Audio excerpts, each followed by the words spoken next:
Boa tarde, pessoal. Hoje nós vamos continuar dando aquelas respostas que nos chegam, muitas perguntas, e a gente resolveu botar isso para todo mundo para ver se equilibra a conversa. Meu nome é Maria Elizabeth Zucchelli, eu sou mestre em Direito e Economia, sou professora de Direito Empresarial, sou advogada tributarista e sou auditora fiscal aposentada. Por isso que eu acho que eu posso dar uma ajudinha para vocês. Gente, vamos lá. Quais são as principais demonstrações exigidas pelo fisco? Na verdade, não é o fisco que exige, né? Quem exige é a lei. O fisco vai lá e quer ver essas demonstrações, né? Porque é a função instituída do fisco. Mas quem exige isso são a lei. São demonstrações, gente, financeiras contábeis. Toda demonstração do fisco é contábil. Toda demonstração do fisco é tributária. Toda demonstração do fisco é fiscal, tá? Então, o nome não importa muito, importa é o que você vai fazer com esse nome. A primeira é a mais conhecida de todo mundo, é o balanço patrimonial. Gente, o balanço patrimonial, o pessoal do Simples, o micro e pequeno empresário estão dispensados, desde que todas as outras declarações estejam em dia. Se alguma coisa está atrasada, isso aqui deixa de ser dispensado, passa a ser obrigatório. Mas, se a empresa está querendo entrar numa licitação, o balanço patrimonial é obrigatório. Não entra em licitação sem apresentar o balanço patrimonial. O que até a gente entende, né? E outra coisa, vai querer empréstimo em banco, é exigido, todos os bancos exigem a apresentação do balanço patrimonial. Então, o fisco não exige se todas as outras demonstrações estão em dia e o tributo está em dia. Mas se você quiser entrar em concorrência, se você quiser fazer um empréstimo, não tem jeito. Você vai ter que apresentar o seu balanço patrimonial. Gente, e o que o balanço patrimonial informa? Ele deve servir para alguma coisa. O que é? Ele informa os saldos das seguintes contas. Espera aí. Balanço patrimonial, ele é uma foto. Feita quando? No final do exercício. Então, no final do exercício, aquela fotografia vai te mostrar os saldos do caixa, banco, conta clientes a receber, conta fornecedores, contas, empréstimos a pagar e, de uma maneira geral, todo o patrimônio da empresa. Tá? Todo o patrimônio da empresa vai estar nessa fotografia, que normalmente é no final do exercício.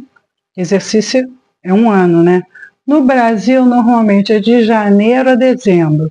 Então, no final do exercício, é uma fotografia e vai ter essas contas estampadas.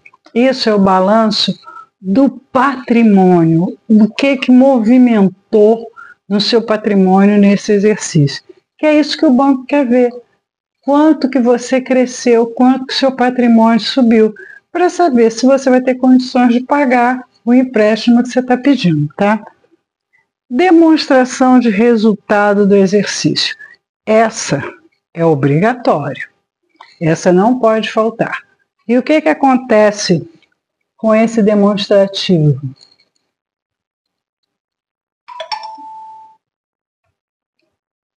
E o que acontece com esse demonstrativo? Ela é obrigatória, ela é anual e ela é contábil, né?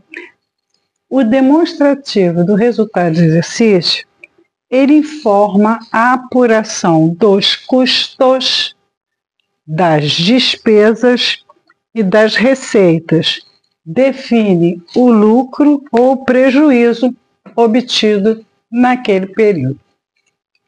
Lembrando que custo é dispêndio financeiro usado na produção de serviços ou mercadoria.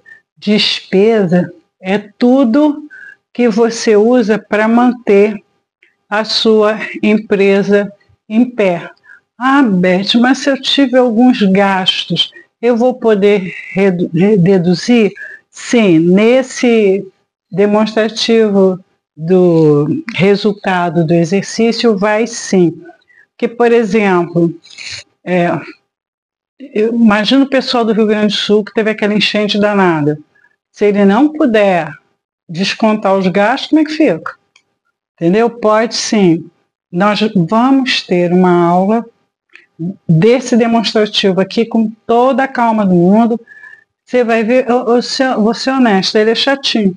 Mas ele não é um bicho de 7 cabeças, como todo mundo diz, não. É uma coisa que você vai aprender e vai fazer bom uso disso, porque eu acredito que ele seja, que você deva fazer isso mensalmente, para você ter uma noção se você está em lucro ou prejuízo. Gente, quando o seu lucro é de 50% e o seu prejuízo está na ordem de 0,1, você não percebe esse prejuízo. Não percebe. Você só percebe se você fizer o demonstrativo. E é para isso que isso serve, ok?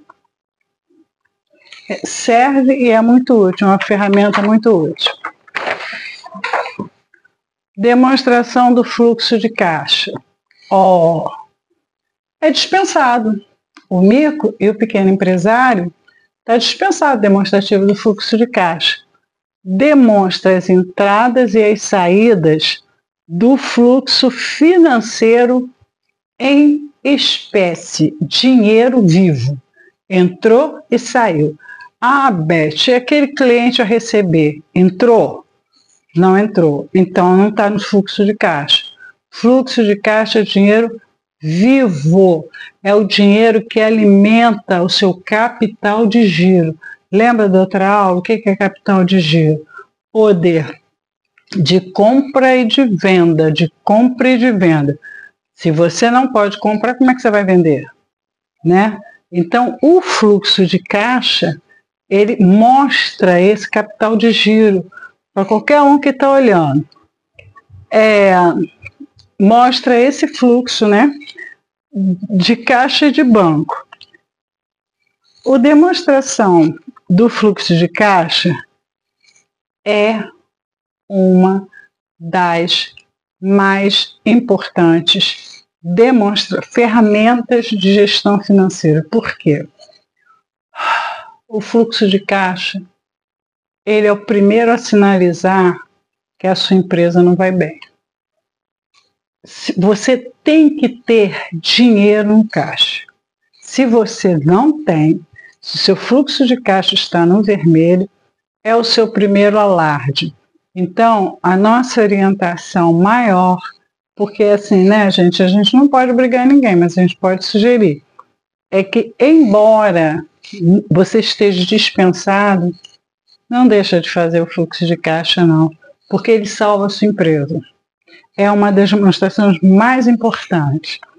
Gente, demonstração de mutação do patrimônio líquido. É dispensado. Nós não vamos ter obrigação disso e provavelmente não teremos mutações patrimoniais.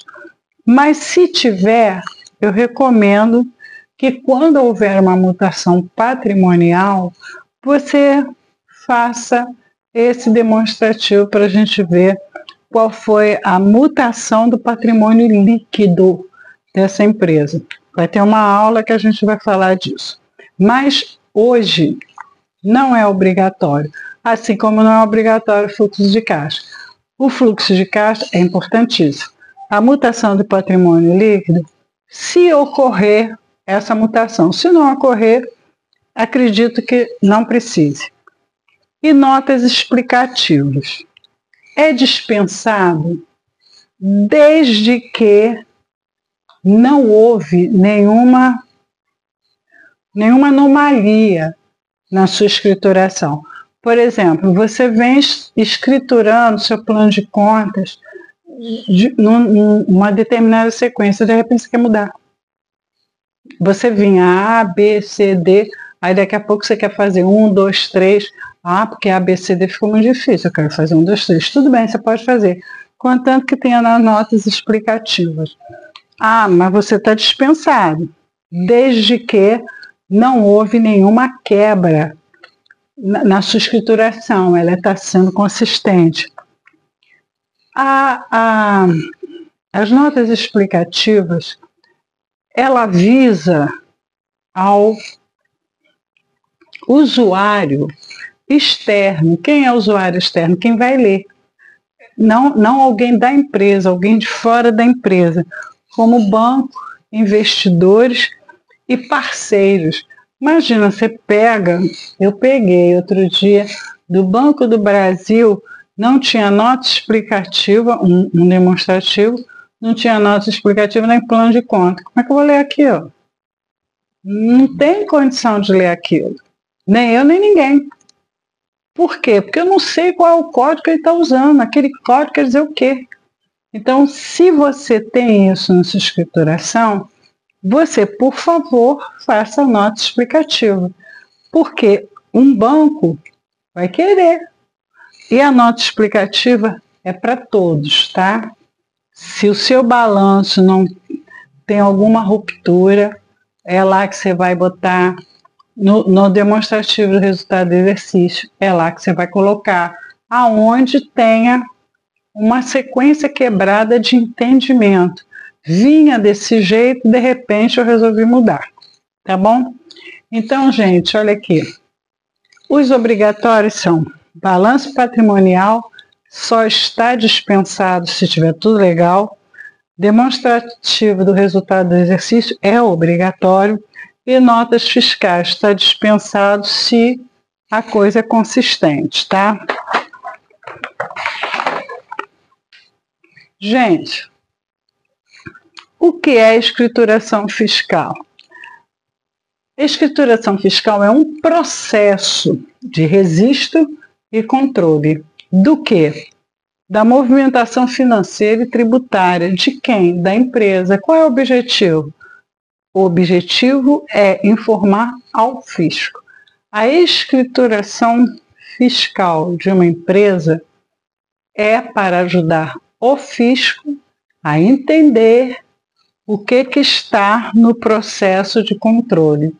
É o registro do controle da movimentação financeira tributária daquela empresa, tá? O fisco é o grande usuário. Quem é o CGSN? Conselho Gestor do Simples Nacional. Esse é o CGSN. E o que ele faz? Ele edita normas para o Simples Nacional. Por exemplo, a obrigação de escriturar livro foi o Conselho Gestor do Simples Nacional que normatizou, né? E quais são os livros obrigatórios para o Simples Nacional? Os livros são livro caixa. Ah, mas você não tem que dar a demonstração, mas você tem que ter o livro. E o livro caixa vai te dar o quê? Entradas e saídas financeiras. Tudo bem, gente, que esse caixa, quando eu falo livro caixa, é caixa e banco, né? É dinheiro em espécie, é aquele que eu posso lançar a mão a qualquer momento. Registro de inventário. Se eu tenho uma moto, tem que estar no inventário, geladeira, fogão, todos os bens da empresa tem que estar no registro de inventário. Todos. Não esqueça de nenhum. Esse bem, por exemplo, a geladeira, ela ganha um número, que é o número que está no registro. E no registro está, sei lá, número 5. É a geladeira da empresa, tá? E quando ela sucatear, tem que botar número 5, foi sucatear. E o que vem depois para substituir. Registro de entrada. Esse registro de entrada, para mim, que pequena empresa, é a entrada de matéria-prima. Tá? Aquela matéria que você vai utilizar para a produção do seu serviço ou do seu produto, né? Gente, tem matéria-prima, por exemplo, energia elétrica. Eu preciso da energia elétrica para mover um forno, porque a minha empresa precisa disso. Essa energia elétrica que entra, sem ela, você poderia fabricar o seu produto? Se a resposta for não, ela tem que estar aqui na entrada. Tá? Porque ela é dispendiosa, quer dizer, ela é cara para você. Então, ela tem que estar na entrada. Registro de saída. Tudo que sai é o que você vai vender. Né? O seu produto. Ah, mas o meu produto, eu sou prestador de serviço, eu dou consultoria. Mas está lá a sua saída para o cliente. Você tem que escriturar essa saída, porque essa saída é dinheiro. Porque em todos esses livros eu vou encontrar dinheiro. E o fisco, quando pega, faz uma salada com aquilo ali que fica legal. Registro de controle da produção e do estoque. Olha aqui, nem toda a produção você vai vender, né? Muita coisa você vai estocar. Por quê? Não vendi esse mesmo, eu vou vender mês que vem. Ou fiz para atender uma encomenda que já está ali apalavrada, mas não vai sair agora, vai para o estoque, tá? E, para ser mais correto, você tem que ter um estoque da sua produção e um estoque da sua matéria-prima. Não é a mesma coisa. Não é. A matéria-prima está à sua disposição. E a produção é aquilo que você pretende vender. O fisco chega lá e vê que tem no seu estoque de produção 1.000 unidades. Aí daqui a 6 meses ele volta, tem 2. O que o fisco vai entender? Que vendeu. Ah, eu não vendi. Então você tem que observar muito bem o que houve com isso. Eu tive um cliente que ele comprou uma matéria-prima, um preço bom, coisa e tal, e deu uma chuvarada e estragou o estoque dele todo. Ele tinha que explicar como aquele estoque sumiu, porque senão o fisco vai entender que ele fez a mercadoria, vendeu e não está dando conta do dinheiro, entendeu? Por isso que o seu estoque de matéria-prima é diferente do seu estoque de produção. Ah, Beth, mas a minha empresa não é tão grande. Não precisa ser 2 salas. Só precisa estar organizado separadamente. Uma fita adesiva no meio, ó, aqui é estoque de matéria-prima, aqui é estoque de produção. Todo mundo vai entender. Tá? E o importante também é que você entenda o que está ali. Registro de apuração de ICMS. Ah, eu já vi tanto cliente entrar pelo cano porque ele não tem o registro de apuração de ICMS. Tem que ter. Ele tem que ter. Lá no início, a gente botou lá o SPID de ICMS e IPI só para quem passou do limite, não é? Ele precisa fazer o SPID. Mas o registro de apuração do ICMS você precisa fazer. Por quê? Porque lá na DEFIS, quando você for declarar, eu preciso saber se isso aqui está batendo. O fisco, precisamos saber se isso está batendo, se isso está correto, tá? Esses são os livros que você precisa saber. Livro caixa, que você entenda caixa e banco.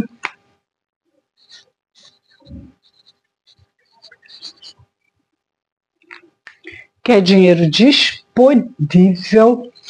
Inventário é todos os bens imobilizados que a empresa tem. O que é bem imobilizado, Elizabeth?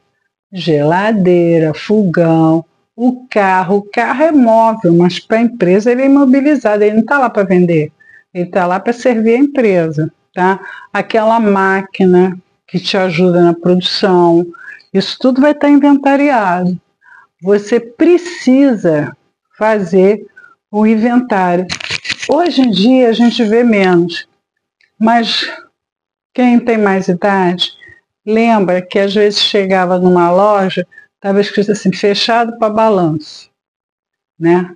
Na verdade, o que ela estava fazendo era esse inventário de estoques e produtos e de matéria-prima. Então, como ela precisava ter aquele valor, aquele número, não podia estar vendendo para ninguém, porque toda hora esse número ia mudar, né? Imagina as lojas americanas fazendo um balanço, que na verdade é inventariando, e toda hora entrasse um cliente para comprar. Aquele número não quer fechar. Então ela tinha que fechar as portas e fazer esse levantamento de inventário. O fisco quer saber o que é que você tem. Porque se aparecer dinheiro que a gente não sabe de onde é, registro de entrada, tudo que entrou. Normalmente, no micro e pequeno empresário é matéria-prima, né? Isso que está entrando, porque normalmente? Porque às vezes a empresa grande recebe o material para testar se ela vai querer ou não. Se junto com a produção dela é interessante ou não. Entrou. Até porque saiu da outra empresa. Mas ela não vai ficar com aquilo, vai voltar. Isso não acontece muito com o micro e pequeno empresário. A coisa quando chega dele mesmo. Então, tudo que entra tem que estar registrado. Da mesma maneira, tudo que sai. Tudo que sai da sua empresa tem que estar registrado. Beth, a minha empresa faz restauração em edifício, eu preciso levar o maquinário. Isso eu tenho que ver como saída. Saída é troca de titularidade. O dono deixa de ser você para ser outra pessoa. Como no registro de entrada, o dono deixa de ser aquela pessoa para ser a empresa. Agora, a saída deixa de ser a empresa para ser a outra pessoa. Isso é que é saída. Saiu do domínio de competência, tá? Registro de controle de produção de estoque. É isso que a gente já falou bastante. E registro de apuração do ICMS. Vocês podem ver que não existe registro de apuração do ISS, porque na hora que dá saída, o sistema já calcula. Agora, a apuração do ICMS é um pouquinho mais complicado, porque o produto pode englobar várias matérias-primas, não necessariamente uma. Então, isso tem que estar escrituradinho, bonitinho aqui, para que o fisco possa olhar, ler e entender. Né? Ler e entender. E ver como no Simples é tudo unificado, né? Tem que ver quanto que vai ser o repasse dos estados. E pode ter certeza, lá no estado tem uma equipe de fiscal pronta para entender isso também. Ok?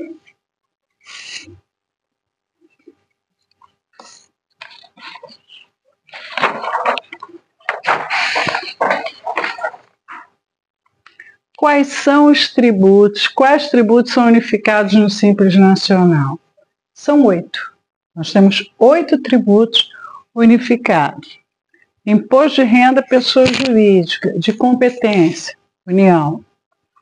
IPI, Imposto sobre Produtos Industrializados, competência, União. Contribuição sobre o lucro líquido, competência, União. Isso é tributo, mas não é imposto. Aqui é imposto, aqui é imposto. Aqui não é imposto. Confins, competência, União. PIS/PASEP, competência, União. CPP é contribuição patronal previdenciária, ou é contribuição previdenciária patronal. Contribuição previdenciária patronal, União. ICMS, Estados e Distrito Federal. ISS, município. Aqui no ICMS é imposto sobre circulação de mercadorias e serviços. Serviços de transporte interestaduais, tá? Ou intermunicipais. Saiu do município, foi para outra do estado. Se tiver só dentro do mesmo município, é do município mesmo. Então, é do estado e do Distrito Federal. ISS é dos municípios. Tudo bem? Gente, esses são os unificados, mas tem uma coisa que eu quero mostrar para vocês. Dentro desses unificados aqui, são esses 8 que vêm, não está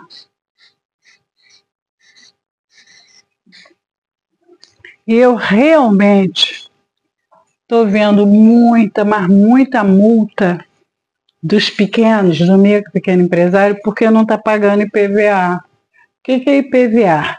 Imposto sobre a propriedade de veículos automotivos. É o do carro, da moto, da caminhonete, toda empresa. Então, o pequeno empresário, ele, pequeno é o micro pequeno empresário, ele está tendo na cabeça que tudo que ele tem que pagar está unificado naquela guia. E não é bem assim. Não é bem assim. Você tem que ver que na guia tem esses aqui. Mas tem coisa que não está na guia. E aí? Tem que pagar. Tem que pagar separado. Porque na lei diz o seguinte, que você não pode deixar de pagar a União, Estado, Distrito Federal, município e o INSS. Legal. Mas não está dizendo o quê? Está dizendo que você não pode deixar de pagar os tributos. IPVA é um tributo, porque IPVA é um imposto. Quando você não paga, você põe em risco a sua estada no Simples. Porque o município, o estado, pode requerer a sua retirada do Simples, porque tem uma bendita de uma moto lá que você não pagou IPVA. E aí? Ah, Beth, eu não sabia. Parabéns, não sabia, mas saiu do mesmo jeito. Não sabia, mas foi punido do mesmo jeito. Então, se são 8, por favor, leia. Outra coisa que eu acho importante, todo contador manda, eu tenho certeza disso, ele manda os relatórios para o empresário, tanto de balanço patrimonial, demonstração de lucro. O empresário pega aquilo e põe numa gaveta. Mal sabe ele que ele está botando ouro em pó dentro da gaveta. Que as informações que tem ali são informações que vão ajudá-lo a decidir com mais assertividade tudo que ele precisa em relação à empresa dele. Gente, se eu fui útil, inscreva-se no canal, apresente a sua questão que a gente vai ter uma boa vontade de responder. Se você achou que o que a gente está tentando passar é útil, mande para alguém que você acha que precisa. Até uma próxima oportunidade que a gente vai encarar o demonstrativo do resultado do exercício. Vocês vão amar, vão achar que é muito bom. Até lá!